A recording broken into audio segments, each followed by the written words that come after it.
beers, you've connected with this person. And you're like, oh, it doesn't matter, we can go to work tomorrow. We can come back to that tomorrow. Let's just carry on drinking. Yeah. And I think that's everyone's and every individual's choice, right? That they make. But yes, it is out there. To answer the question in a nutshell, it's heavily out there and it's heavily available, readily available. But then it all depends on whether you want to partake or not. So here's one. I used to work in banking, for example, and the people who normally got the promotions are the ones who were hanging out with the bosses. And it's a Friday night. Come on, we're all going down to the pub. I'd sometimes go, but I always had a weekend job, so I wanted to come away from it. Yeah. So because I wasn't associating, all of a sudden, Monday morning, everybody be vibing. Do you remember what happened Friday? Oh, we had a brilliant time. Oh, hi, Sean. Like, sort of thing. And it's just like, hey, I want to be part of that. I don't want to drink with you guys. So how do you sort of say no, but still sort of stay relevant, when you're in that sort of environment? I think now it's because I've been in it for long enough. I've been in it for 2 decades. So I've been there, done it. Spent my 20s and 30s doing it, and now I've grown out of it. I've just had enough. And I said, nah, I'm done. I'm good. But don't get me wrong, it wasn't as easy as that. It was a struggle. I've been trying to stop drinking from 2013. That's 11 years, right?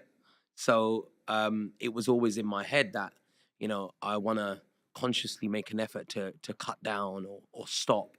And in 2013, I did on self-will, I stopped drinking completely and just knocked everything on the head.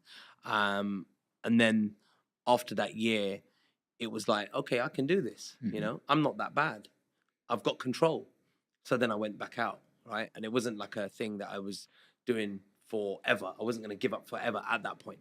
But that's where the actual seed got planted that, okay, you know what? What a great year you had not drinking. That's a vibe. But then I got back in it and I was in the midst of it again.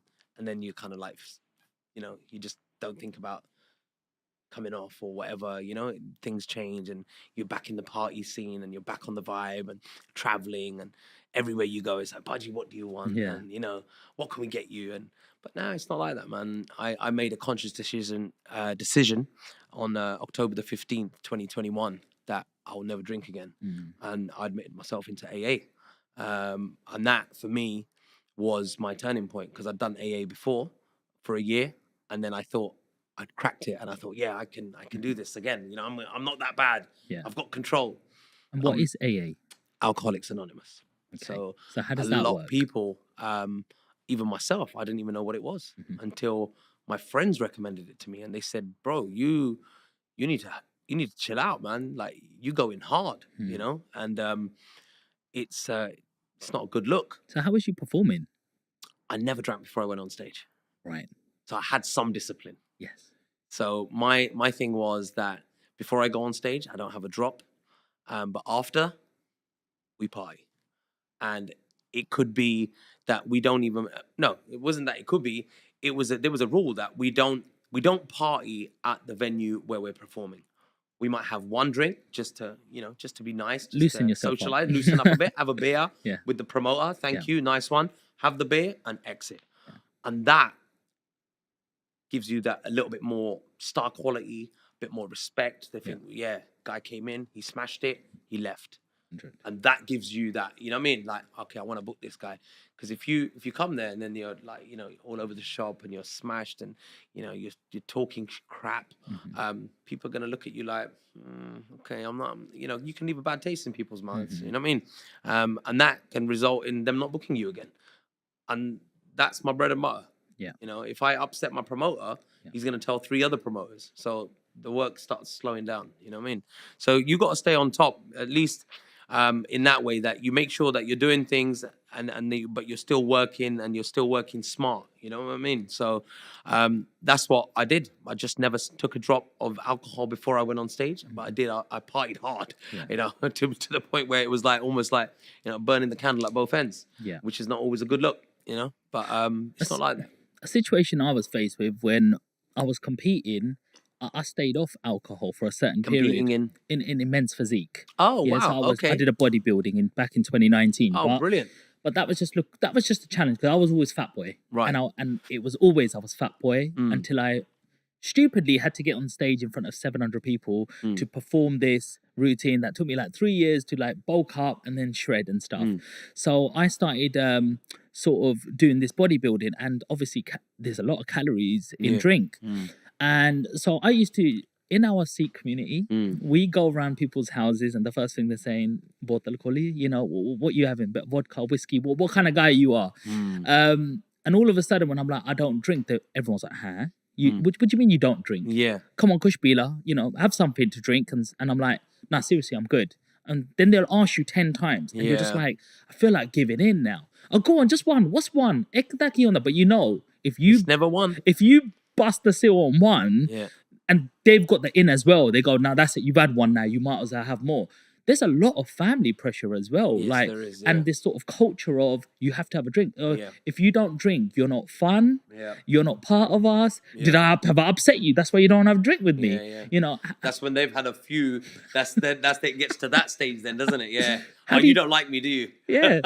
What I'm saying is, Yeah. how do you say no in a respectful way? How do we move away from you know that? what? No, I mean, again, I think it comes down to age and stuff like that, and you know what you've been through and stuff. And because, like I said, I mean, I have drank with all my friends, all family, and you know, I've been the heart and soul of the party. And it comes a stage where when you say no, they have to respect that, and they respect it because they've had a drink with you before, and they've probably heard and seen what you've been through. You know, I've had as so many of you that are watching have probably had as well many ups and downs in your life, right? We all go through them. And when people see that and then you tell them, no, I don't drink, they respect that, you know? And I think that's the stage I'm at right now. You might not be at that same stage. Somebody might, you know, be still pressurizing you to have a drink. But I mean, I guess you then just got to kind of disassociate with with them people for a while, just so that they can, you know, they realize that, you know what, you don't put yourself in those circles anymore because you're doing other things, and then they have a different level of respect for you. They won't even ask you. They won't, forget pressurizing you, they won't even ask you to have a drink because they know that, nah, you know, this guy, he's disciplined, man. And sometimes they want you to drink because they want to drink, you know, and they just want someone to drink with. They want company. They want company, you know. So yeah, man. I mean, you know, each to their own, man. Each to their own. I don't preach to anybody, even though I'm nearly 3 years sober.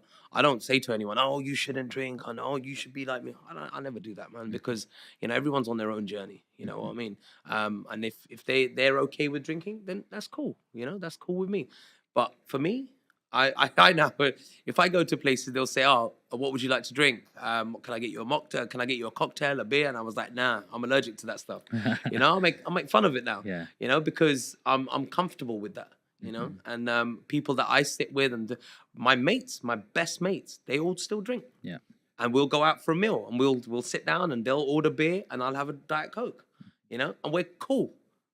We still have a laugh. We still have fun. We still chat the same chat. You know, we still talk about the same things. There's no difference. And that's the real ones. Those are the ones you want to sit with that respect you for who you are and not for what you're putting down your mouth. You know what I mean? Have you had to leave people behind? No, I just had to change my surroundings. I didn't have to leave. I guess, you know what, I suppose I did. Certain people, you know, that were doing things that I no longer wanted to partake in, you know, and I was like, you know what, okay, I just can't be around those people. Or if I was with them, I'd be with them early on in the evening.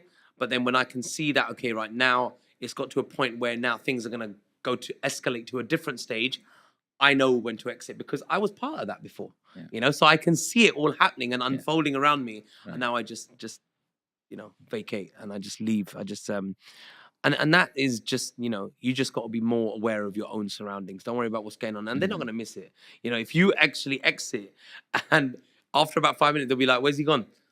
And that's it, because they're going to be too busy in what they're doing anyway. Yes, so you've got yourself out of that situation, you know, where you were feeling a little bit vulnerable and you might think, okay, for me now, I call it a relapse. If I pick up a drink, I've relapsed. I can't relapse. You know what I mean? So I've got the AA app on my phone. I'm still counting days. Right. You know, I'll open it up for you now. And right now, today, I'm on 1,033 days sober. Wow. You know, so I don't know if you guys can see that, but and yeah, and I'm proud of that. You know, Yeah. and I'm helping other people now that are struggling with alcohol, with substances, with smoking. I've opened a luxury rehab center in Delhi, Wow. in India, Wow. which is to help people, you know, with a battle against drink and drugs. How do people find out about that? It's on my website, Hope. We've got a website called Hope Rehabs. Okay. .co.uk, and we're based out in India. Me and my partner, we run that, and he's also on a sobriety journey. His sobriety journey is inspired by my journey, Wow. and together we've opened this rehab center. So Okay. yeah, it's a it's a luxury rehab center because rehab here in the UK is they have a lot of big waiting lists here as well. It's not cheap, but it's a great place to start for a lot of people go in recovery.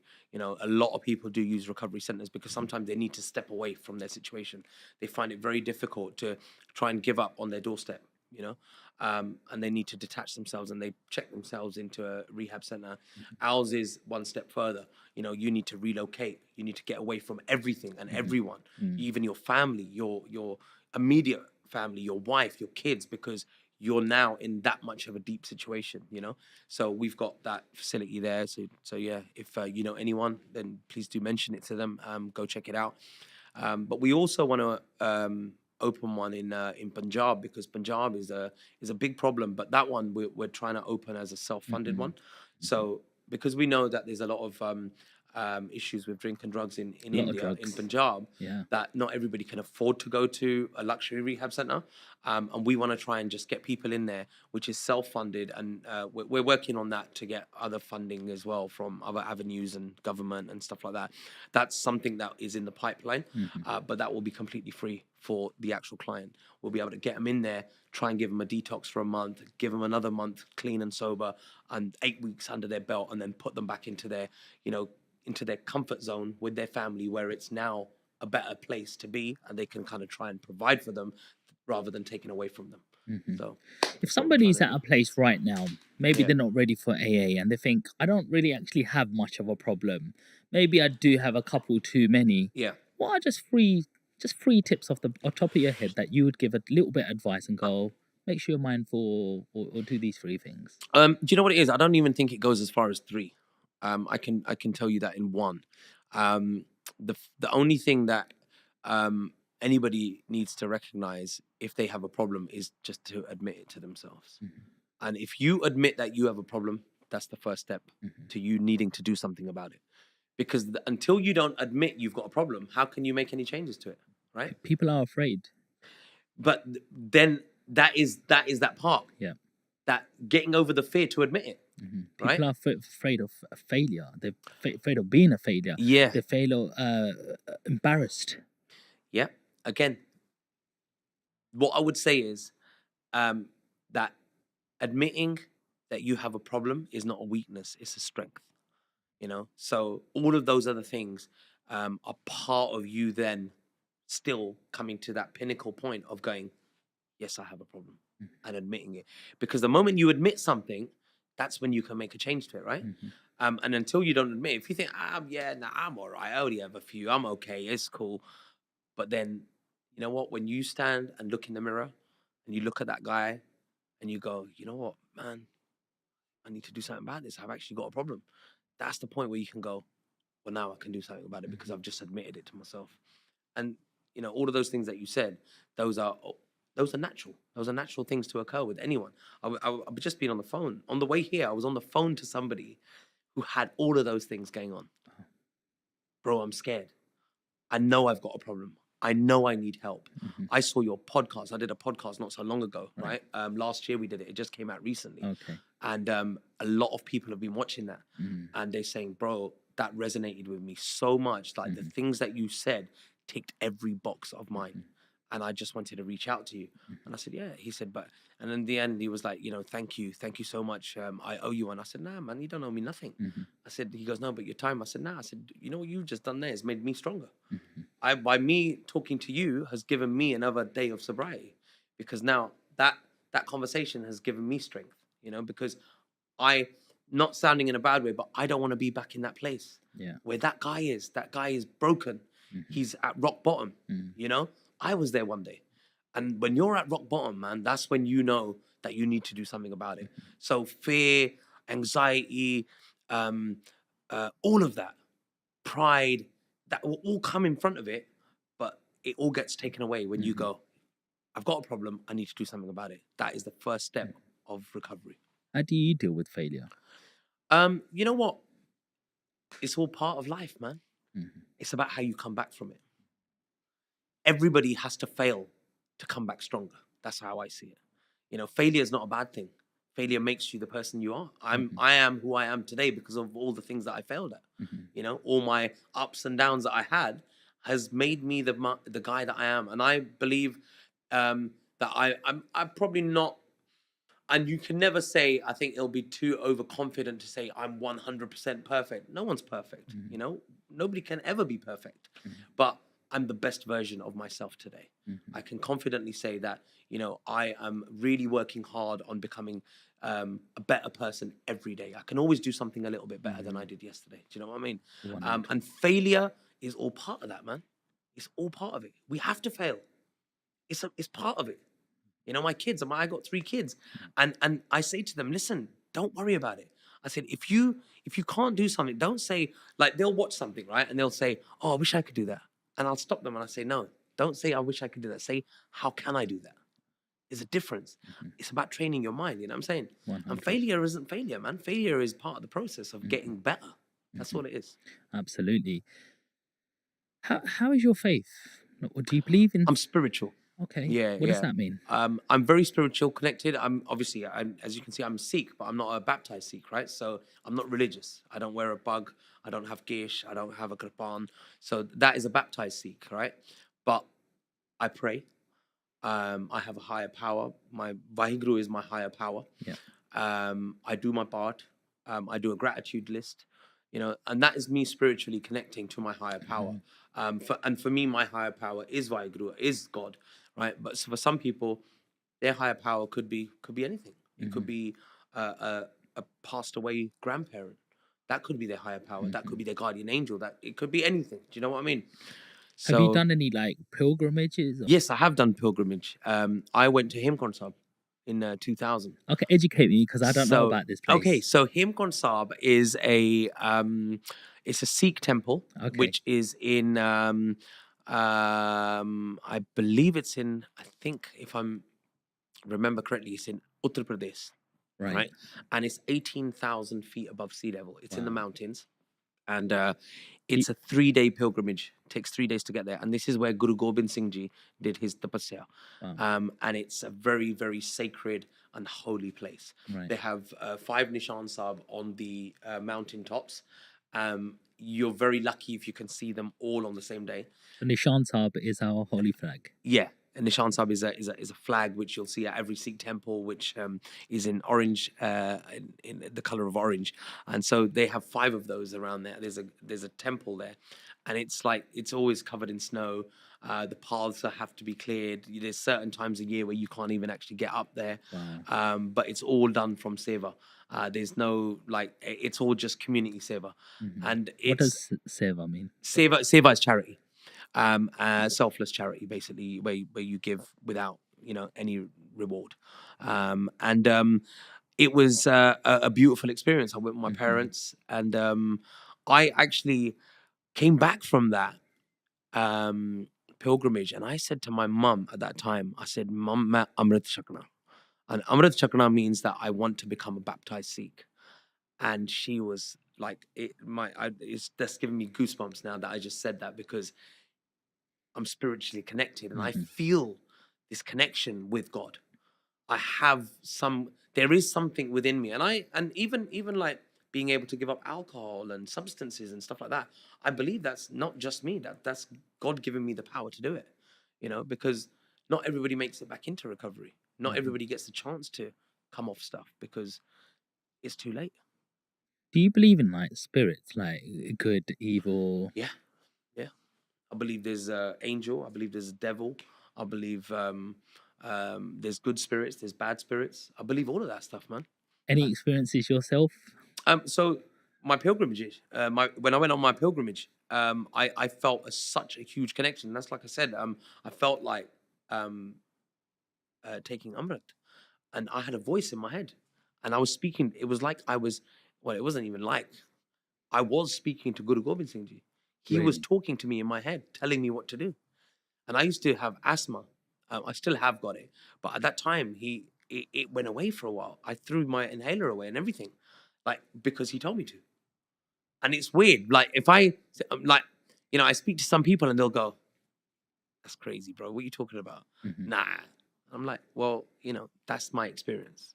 You know, it happened, and there was other things that happened while I was there, and I saw pictures and I saw stuff coming up in pictures, and it was unreal, man. It was unreal. But if you have a belief and you believe strongly in something, I guess that's the only way when your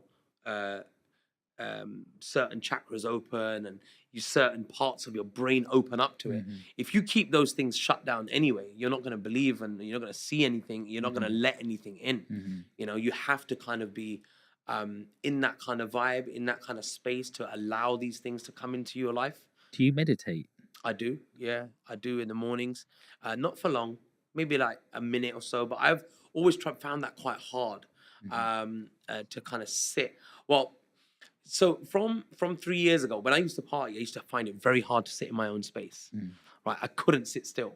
Like I'd go away for a gig and I'd be at a hotel and I'd find somewhere to go after the gig, even if it's 1 o'clock in the morning, because I just can't sit still. Now it's not like that. Now I'm content in my own company and I'm content in my own space. So I can sit back and just chill and be in a room with myself, order some room service, watch a bit of telly and go to sleep. I'm okay with that now. But I never used to be.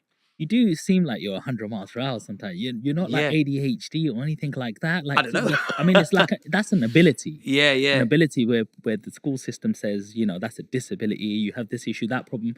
But some of the most smartest people are on the spectrum, but very high functioning. Yeah. You're very fast. You know what it is? I think it's because of the industry that I'm in as well, because I'm always on my toes. Like now, I've just done 3 gigs. I was in Saturday, I flew to Glasgow. Then we drove to Edinburgh. We did a gig. Sunday morning, flew to Denmark. Went there, did a gig. Yesterday afternoon, flew back to London. Did a gig last night in Heathrow. And then today, got up, showered, got things done. And then I'm here. Yeah. Right? So my life is 100 miles an hour. Wow. So sometimes I have to slow myself down. How do you balance your personal life at home with wife and kids with your job, which is very highly demanded, traveling, obviously days away? Yeah. How do you balance work-life balance? It's now become, it's become quite easy to balance now because now I'm sober as well. I don't spend any longer than I need to wherever I go. I'm in and out, back, and when I'm here 100%. Like I'm involved, I'm present, and I'm there with my kids to do things that people in a 9 to 5 can't do. So that's the balance, because they know when, okay, daddy's going now, but he's going for work. I'm not going on a jolly for 3 days. You know what I mean? Yes. I'm going to make sure that everything's looked after. But when I'm back, guess what? I got a 3-day window where I'm switching off and I'm just with my kids. And I can drop them off to school. I can pick them up. I can take them to their outside school activities. I can spend time with my wife. I can do all of that. And then 2 days I might have to go again, but it's cool because that's the nature of my business. Absolutely. So we're used to that. Yes. But when it was fueled with alcohol before, those 2 days I'd come back and I'd be I wouldn't be present because I'm recovering from the 3 days I've been away, and then I'm going again, and then that's where there's a problem. And that's where obviously I had to kind of make changes. And, Yeah. you know, fortunately we've made those now. So Absolutely. Well, thank you so much for sharing that part of your journey. I'm not going to go right to the beginning right now because we will go up there. Cool. But right now, I want to go to sort of, I wouldn't even call it the middle, but I would just call it the sort of stardom years. Okay. I want to talk about them sort of things. So I want to talk about some of your singles, you know, let's tell the people at home what you're about, what you're made of, bro. So in 2002, you made something with Rishi Rich. Yep. Is it Nahin Gina? Gina. Yeah. So that was my step into the industry, man. That was the turning point. You know, that was me being given an opportunity by a music producer, a renowned music producer who I'd never heard of at the time, because he did 10 albums before I met him, but they were Bollywood albums, right? Bollywood remix albums with some of the biggest names in Bollywood, right? But I had no idea because I was never into Bollywood. I was a proper Desi Bendu, born here, but loved my roots, Desi roots music from Punjab. Yeah. And that's what I listened to. Kuldeep Manak and Surinder Shindar and people like that. I don't know if you know of them, but they're old school, right? Yes, okay. yes. But not everyone does, Yeah, right? Like yeah. nowadays, like the youngsters now, they're all these Gen Zs. You play a Kuldeep Manak song, they can't even understand what he's talking about. Unless it's right? remixed and upbeated. Absolutely, yeah, absolutely. So, you know, Najina was, I'd been singing probably about 12, 13 years performing before I met Rishi. And I was like 23 at the time I met him, got introduced through a mutual friend, went in the studio, got a meeting with him, and he asked me to sing my favorite song at that time. And even now, it was Put Sardarande by Bulwinder Safari. And I sang about, maybe got to about 40 seconds in the vocal booth. And he was like, all right, cool, that's enough, come. And I was like, oh, damn, he didn't like it. You know? And called me out and he was like, okay. He goes, so, you know what? He goes, I like your vibe, man. He goes, I didn't expect that. I said, what do you mean? He said, like you sang this like really Desi song. What did you sing? But Sardana de. Can you give us a little? It's he goes, ਬਹੁਤੇ ਦੁਖੀਓ ਚੱਲਦੇ ਕੌਮ ਬਦਲੇ ਬੰਦੇ ਕੌਮਾਂ ਦੇ ਜਿਹੜੀ ਦਲੇਰ ਹੁੰਦੇ ਕੌਣ ਪੁੱਛਦਾ ਕਾਵਾਂ ਤੇ ਗਿੱਦੜਾਂ ਨੂੰ ਤੇ ਕੈਦ ਪਿੰਜਰੇ ਦੇ ਵਿੱਚ ਸ਼ੇਰ ਹੁੰਦੇ ਹੋ ਰਸਤੇ ਖੁੱਲੇ ਕਰ ਦੂੰ ਸਾਰੀ ਗਲੀ ਬਾਜ਼ਾਰਾਂ ਦੇ ਸ਼ੇਰਾਂ ਵਾਂਗੂ ਘੁੰਮਦੇ ਫਿਰਦੇ ਪੁੱਤ ਸਰਦਾਰਾਂ ਦੇ ਸ਼ੇਰਾਂ ਵਾਂਗੂ ਘੁੰਮਦੇ ਫਿਰਦੇ ਪੁੱਤ ਸਰਦਾਰਾਂ ਦੇ Come on. Thank you. So, Wicked, that was my favorite song, man. Thank you. Some of that king energy, bro. My voice is a bit mash up at the moment. I've done 3 shows back to back, but that was my favorite song. But I sang that for him and I was like, oh no, he didn't like it. And he was like, no, I like your style. I like your vibe. He goes, but I don't want you to do that vibe. I was like, okay, what do you mean? And I said, but this is what I do. I'm like, I sing like Desi stuff, right? And he's like, nah. He goes, I want you to sing on my album. And I was like, oh, wow, okay. He said, got an album coming out and I want you to do a song for that for me. And if you're up for it. And I was like, yeah, man, I'd love to. He goes, but I want you to do pop Punjabi music. Right. And I'm like, oh, okay. What was your understanding of that? I actually asked him, I said, well, what do you mean? He said, like, you know, like very like kind of Taz kind of vibe, kind of, you know, very pop kind of music. And I was like, oh, okay. I said, I've never done that kind of stuff. And he's like, but I think you can. I was like, he goes, you've got the look. Like, you know, I was young Southall boy. And, you know, I think I went to see him in my tracksuit.